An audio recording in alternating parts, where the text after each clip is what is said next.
Double support comps, the bane of pretty much everyone's existence in Hero League right now. Well, in this video, if you can't beat him, join him. I'm going to teach you guys how to play Tyrande plus Lily actually as a double support comp. So yeah, stay tuned and join the cancers. Do it.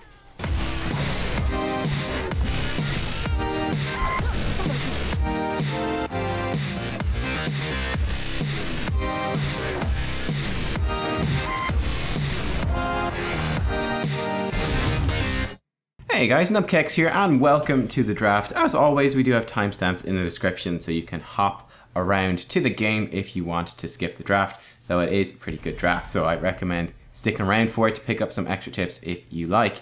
Also worth noting, this video was recorded about a week ago, so it was just before the 2.0 patch, so we're going to be on Battlefield of Eternity. Which isn't in the current map rotation, but still always useful and kind of fun as well, hopefully, to see a map that you haven't seen for a while. Get those nostalgic goggles on and go into this. So BOE, anyway, the meta standard here, in case you guys have forgotten, Vala is pretty much #1 damage dealer on the Immortal. Greymane is almost #1 as well, so he is going to be banned out. They're the two bans for both teams. We're looking at picking up Li Ming. It's something of a risky first pick because it does open up the Nubkeks pick, which is so good against her. Especially with Greymane being banned out, Greymane being really good against the Nubkeks. It is a very risky thing to dip into. But I'm going to be going for the Tyrande. And the Li Ming is locked in. So the Tyrande support is one of my favorite things on BOE. This is the Nubkeks special. I love it. Tyrande is one of my favorite heroes. In fact, I've run her on a lot of maps, to be honest. But on this one, very, very often. The Tyrande's strength on BOE in particular is that she brings no Nubkeks pick. I think that's a big mistake for the enemy team, by the way. Is that she brings the vulnerability. Your Hunter's Mark lets you do so much more damage to those Immortals. You can almost definitely win the race because of that. I like that our teammate here, Blackshade, is hovering the Nubkeks. Nubkeks is pretty good against Malf and against Sylvanas. He's quite solid, and that also opens up our bans, which is really, really nice. It means that we don't have to spend our ban on a Nubkeks. So big mistake for the enemy team not to pick up a noob, and then a great pick on our side to pick up that noob. It just protects our team from having to face up against that pick, which is great. We got the Ragnaros as well. This one I'm a bit more skeptical about, but we shall see. The good thing about Ragnaros is that he will neutralize to a large part the Sylvanas push. Right, Sylvanas pushing with the Immortal turns off the structures. Uh-oh. Well, good news is Ragnaros can just take over the structure, and he's a hero, so he can't be turned off by Sylvanas. Ragnaros is always turned on. Anyway, they ban out Rhaegar. I think that's okay. I was considering maybe switching around to some sort of different picks here, seeing as I'm not sure what our teammate wants to play. I was considering that Lunara might be a decent option for like good sustained range damage. Our teammate wants to play a Rainer though, so I think I switched back to Tyrande. I'm just like, you know what, you can go with the Rainer. It's all good. You go for it. Yeah, the Rhaegar ban. They want to remove Rhaegar because Rhaegar, with the double lightning shield with lightning bond at level 1, is very good at racing the Immortal as well. And they actually want to win the Immortals with Sylvanas. They get so much more out of winning. So that's a pretty big impetus for them to try to secure that. They actually go for a Stitches, which is interesting. And they go for Lunara.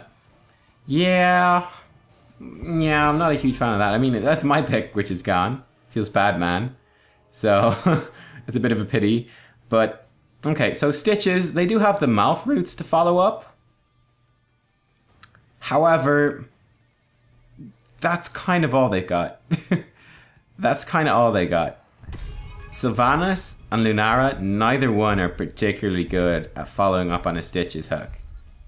Neither one stands out. And if you looked at our team comp that we set up already, Rag can get this. He can get Resilient Flame at 13, so he's going to be very resistant to Stitches hooks. He gets hooked in, he gets 40 armor. A Nubkeks doesn't give a damn about hooks.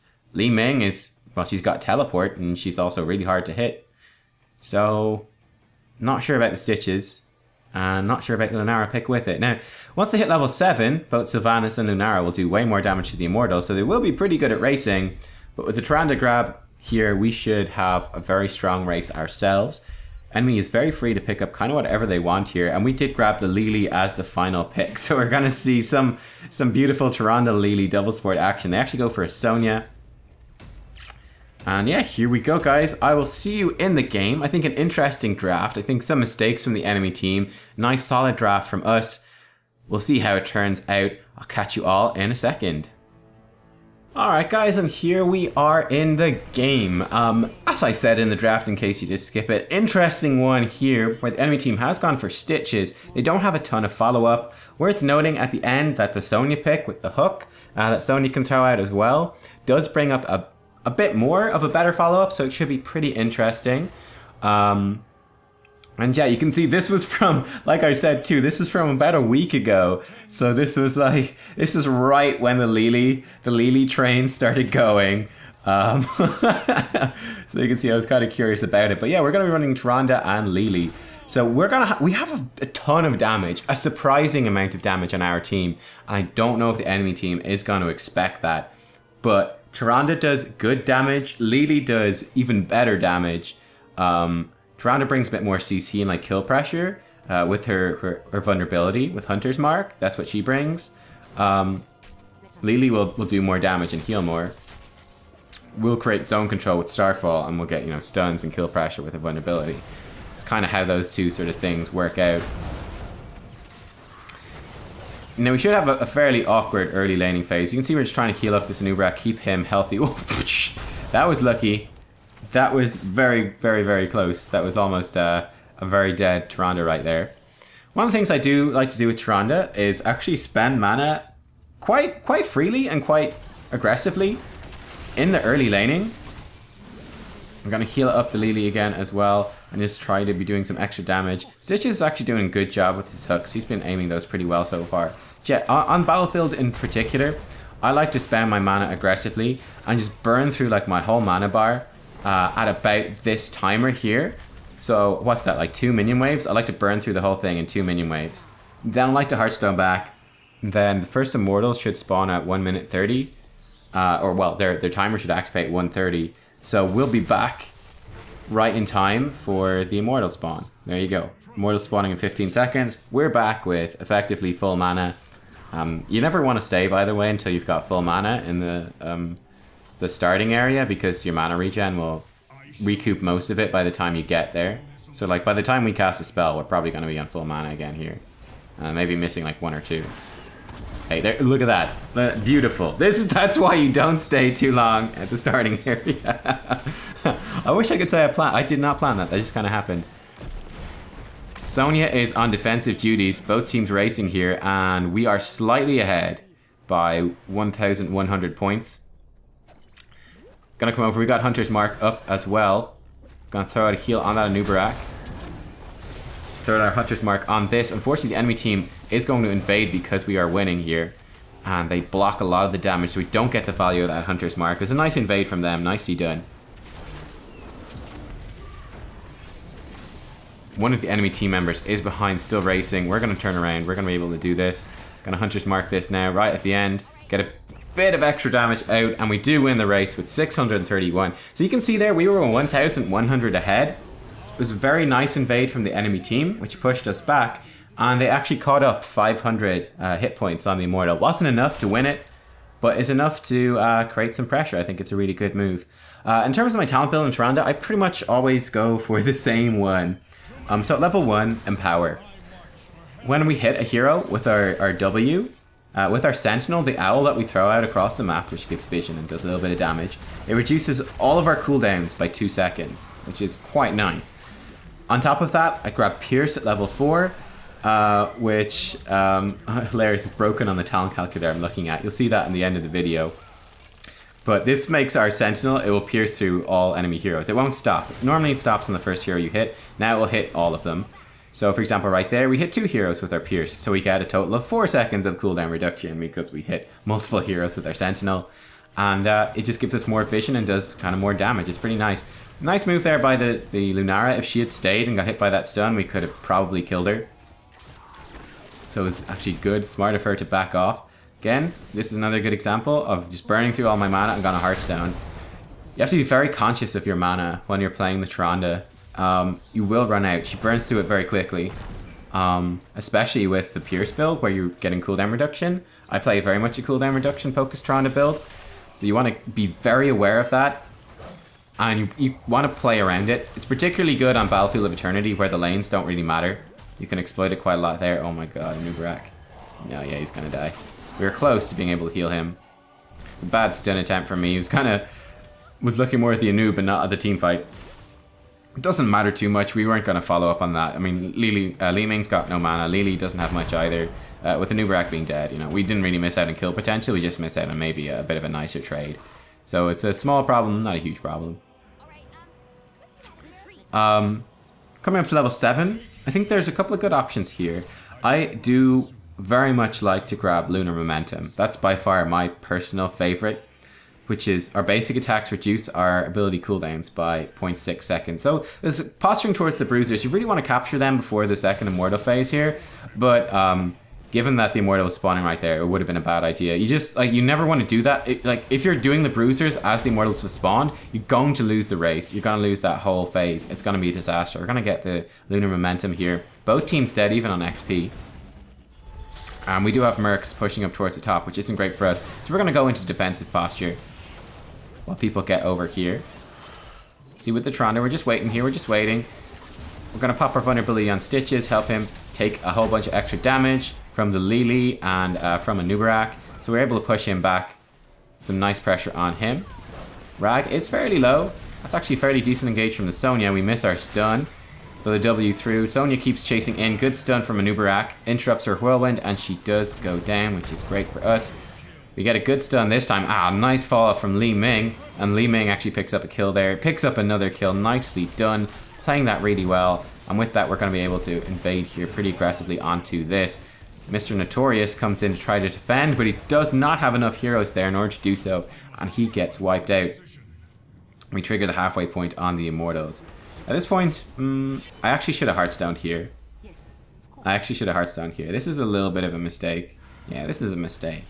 My thought process in the game was that the enemy team was respawning, so I want to just get as much damage on the Immortal as possible. Oh, that's a little trick there, by the way. The Immortal will do melee stuns whenever you step into melee range.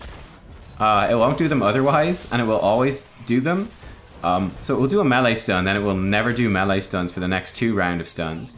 So basically you want to trigger that melee stun and then be basically melee stun free for a while. You can do things like you can just trigger the melee stun, step out, and then walk inside, and then the next 2 rounds of stuns will be the ranged little circles, so you won't get hit by anything. That's a small thing about this map, which is, well, might be helpful, I don't know. Anyway, we win the Immortal with about half shields, but I probably should have just Hearthstone and gone back with my team on full mana. It means I'm going to be late to the Immortal phase, but we might have saved a little bit of time actually securing it. I don't know. Not sure about that one. Anyway, our team's getting a nice push. The enemy team is more focused towards the top, so that's good for us. We hit level 10 as well. We're now quite a bit up in terms of XP, thanks to those few kills and winning the Immortal. We're going to throw down this Starfall. It's a bit of a zoning Starfall. It caught the Lunara going through it, then Lily finishes her off. Got the Sylvanas a little bit too, and she gets finished off by our teammates as well. That's a really good smash. And we get another kill. That's 3 kills in a row for us. And very nice position here as we push in with this Immortal. Not going to get the keep, but we're going to get quite a lot of damage on the keep wall and definitely open up that keep for being taken out quite easily in the future. We're working a bit on this fountain. I don't think it's too important. I'm going to throw out the Owl just to scout out some of the other lanes. Sonya is soaking the top lane aggressively, trying to get level 10 for her team. That's a nice move. And yeah. Starfall. Awesome heroic. I really like this. I think it's way better than Shadowstock. Even I do like actually solo support Tyrande. Wouldn't probably maybe it would work into a double support meta. I don't know. But basically solo support Tyrande, you've got barely any healing. What you do have is a lot of kill pressure and a lot of damage. In a lot of ways Tyrande is much like a ranged assassin. In a lot of ways, in terms of like the amount of damage that she does. And the amount of damage that she enhances for her team with that vulnerability. But yeah, I go for Starfall nearly every time. It's so valuable in terms of team fights. Like right here, this is a great one. It's zoning off half the enemy team as Sonya dives in. So Sonya's in a rough spot and she goes down. They can't kill the Lily. And we get ourselves a double kill off of that. So yeah, Starfall, you want to throw Starfall down where the enemy team wants to go in the team fight. That's kind of the crucial thing. So you can have basically get two effects. Effect number one is people are scared to walk into Starfall because it slows you down by 20% and it actually does decent enough damage. So people will be scared to walk into it. So you can create like really effective zones. You can split the enemy team in half. Then the second effect is that, well, sometimes they just have to go, they just have to deal with it. If you place it well, they just have to fight into it. They have to run into that Starfall, and then you're just getting really nice damage and a nice AoE slow. It's very effective, which can really make the team fight go very well for you. Stitch's hooks onto Li Ming, not necessarily the best idea. Li Ming's able to teleport out, and we're able to start working on this Immortal a little bit. I'm going to throw a Starfall down here. Alright, look at this Starfall. Look at the enemy team on the right-hand side. Okay, we're still fighting here on the left. We've got no mana, so we can't do much more. Nubkeks just barely survives, by the way. But right there, nice shot by Ragnaros and Li Ming. Nicely done. They follow that up and get some kills. But you see that right there? That Starfall worked as a zoning Starfall. We threw it over that choke point and we split the enemy team. We split their 2 heroes on the left apart from the 3 heroes on the right. They were too scared to follow in from the right hand side. So the 2 heroes on the left, they got kind of caught out and they just weren't able to get the value that they otherwise would have in that team fight. So that's one example of how to use that heroic well. Starfall is just so good. I think it's pretty underrated, but it's just, oh, it's so powerful. It's so powerful. You can also, oh, and a third way we can use it on this map too is like to just throw it down over like a fort as we're pushing in with an Immortal to zone people off. More so maybe on a keep because keeps are more valuable. But we can throw it down, you know, to zone them off if needs be. Right there, I mean, Stitches, he was just too far forwards. We have too much kill pressure once we get on top of heroes, and he just gets melted down. Nicely done. Malf goes down as well. I thought this was a cool game because I felt like in this game, I think it really shows a difference as well. You guys probably noticed on the loading screen, if you were there for the draft and such, that we're playing with like a bunch of Grandmasters. There's some really good players in this game. And I think it really shows. I think it really shows. You know, the level of play is quite a bit higher than would be in a lot of the other games that we're playing where we're more with master players because I didn't keep up with the standings after we hit Grandmaster. Took a break and we're still playing catch up. That Starfall's not as good. That was more of a panic one. You can see that one's not as effective. Like, yeah, it did a little bit of zoning. It did a little bit of wave clear, but that was not as impactful as the other ones. But yeah, I think this is definitely, I hope, a very noticeable thing that like, in this game, I'm like, we're winning this really hard because I felt like the enemy team doesn't have the best draft. And our team is just, we're playing a really good game here. We're playing a really effective game. It's going really nice. Li Ming gets dismounted. That was, in some circumstances, what I did there would be a good play. In this case, it's a bad play, and this is specifically to do with my level 13 talent. So I did get sprint level 13. This gives you 75% bonus movement speed for 3 seconds. It's basically double mount speed. Oh no, it's not double mount speed, because that's 130%. This is 175%. But it's like having 2 mounts instead of, it's super fast. So this does open up like an interesting gameplay thing. You wouldn't do this, I shouldn't do this with a Li Ming, but let's say that was a Kel'Thas instead, right? Another mage or a Jaina. If those heroes get hooked in, they're probably just gonna die. This is an interesting tactic you can use on Tyrande with sprint. You can just eat the Stitches hooks for your team with sprint if they don't have good follow-up, and then you can just run through them. Okay, he gets saved by cleanse. Well, he gets temporarily saved by cleanse. He dies afterwards. That was a good cleanse. But yeah, that was burning Starfall to try secure the kill right there. We use sprint to get in on top of the enemy team to hit them with the stun, which locks them down enough for Li Ming to pick up another kill. We are on the chase. Good knockup by Nubkeks as well. The enemy team is forced back. Ooh, this is getting a bit greedy now. Li Ming just about escapes. A little bit greedy on that chase. Once the Sulfura smashed missed, they were so low, it almost worked out great. But nonetheless, this should be an immortal for us. Level 16 or 13. We're in a really good spot to just like snowball this game really hard. I like this as well. So this will create some pressure on that bottom lane and get it pushed in. Might even get some structural damage as well. Though, actually that keeps already exposed. We could probably have waited on that bruiser. Stitches doesn't back up, so we missed the stun, but he's like way in the front line and he just gets evaporated. I screwed this up. I was kind of panicking because they're out of position. The enemy team ended up actually getting a fairly decent engage there. I panicked and I walked into the roots, trying to get the stun on the Ragnaros. It was a big mistake. If I'd moved backwards, we would have been alive. We would have had, you know, Starfall for the end of this fight. This would look very differently. Now, that being said, Li and Li Ming absolutely mop up. They take some names. That right there, I also want to point that out. That was a really good move by Nubkeks that probably looked really derpy if you're not as experienced on the game. By the way, you can see that bruiser camp in the bottom is starting to work on the keep, actually. Yeah, that worked out really well. Because there was a big team fight and lots of people died. Nubkeks, he throws his Q, his Impale spikes one way, and he burrow charges the other way. Both of them miss. But what's it doing? Why is that actually a good play then if both of them miss? It's a good play because what he's doing is setting up basically a no-win situation for the Sylvanas. He goes, okay, Sylvanas, if you run to the left, you're going to be hit by Impale. If you run to the right, you're going to be hit by Burrow Charge. If you get hit by either one individually, you're going to die. If you're on in the middle, then Li Ming's going to easily be able to hit you and kill you. So he basically goes, okay, you can run to the left, the middle, or the right. I'm setting it up so that there's death in every single one. He throws everything all different ways. At the end, all of his stuff misses. But still, it sets up the situation so that it's a guaranteed kill on Sylvanas. That's actually really important. Anyway, secure this immortal. This is a full health immortal, and we want to be pushing here for game. That keep's almost dead. So we want to push through this keep. We should have catapult pressure in the top lane. We'll have a Molten Core Ragnaros as well. So that should be all good. Level 16, by the way, I do grab Ranger, which doubles the width of your Sentinel, your W, and it can do up to 300% damage if you go really far forward. This is pretty gnarly. Li Ming gets killed pretty much at the start. We do zone off the enemy team a good bit with the Starfall, but it's not looking too great for us here. We're able to throw our W through, get a reset on our heal, which keeps the Lily alive. Able to stun. I think our stun might have missed there. I'm not sure. Stitches goes down either way.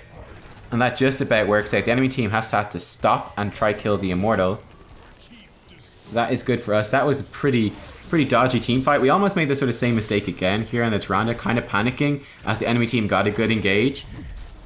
When we there's a bit of a slower engage right here again. Like that's a sort of a similar-ish thing to what I was mentioning with the Nubkeks earlier, where we threw the stun where Malf would have to go to escape. He can't go that way because we threw the stun, and he just dies then because yeah, of where he is.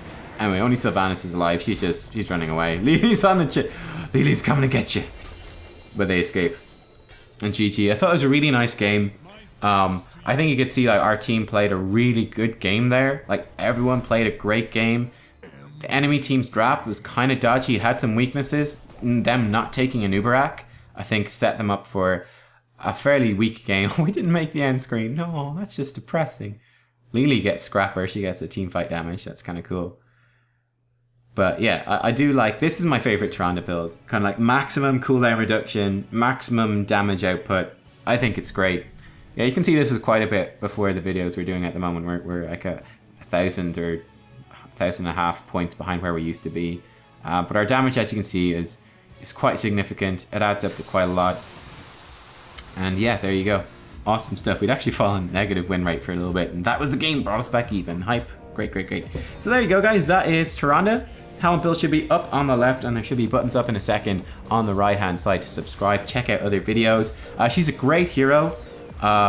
Really good. A very underrated, unpopular hero as well, just because of the kind of weird way that she plays, but she fits in fantastically well into a double support composition, providing extra healing, extra lockdown, team fight control, and kill pressure. I think she's fantastic stuff. Fantastic. Really great. One of my favorite heroes.